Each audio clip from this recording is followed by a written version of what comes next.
We started about 2 years ago when we first went to New York to look at David Bowie's archive. A few years back he got all his material together and he had an archivist sort through it all and document it all, just like a museum really.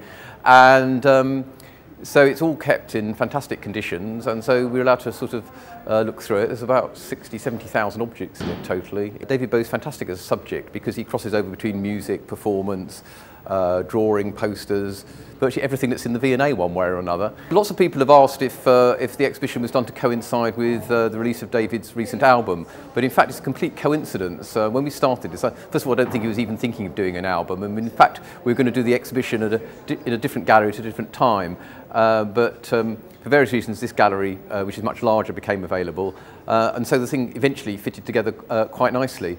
So one of the most famous costumes on display here is the Union Jack outfit designed by David Bowie with Alexander McQueen in 1996-97 for the Earthling album and the Earthling tour.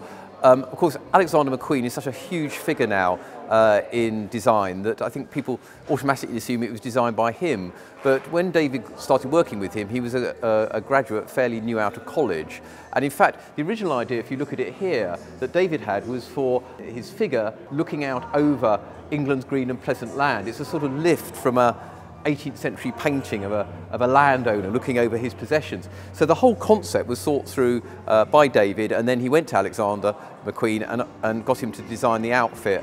If we can't interest people in the main part of the exhibition, I hope everybody will come to the last bit, which is David Bowie performing. There's a 20-minute show here, which is a combination of film clips of him performing from all different periods and different places.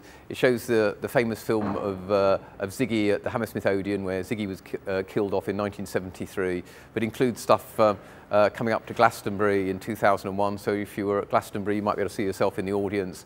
Well, David has not been to the exhibition. We very much hope David and Iman may visit us during the course, but we've got no news of that yet. But I hope there's even some things in it which would surprise him, or maybe he'd see things from his past in new ways.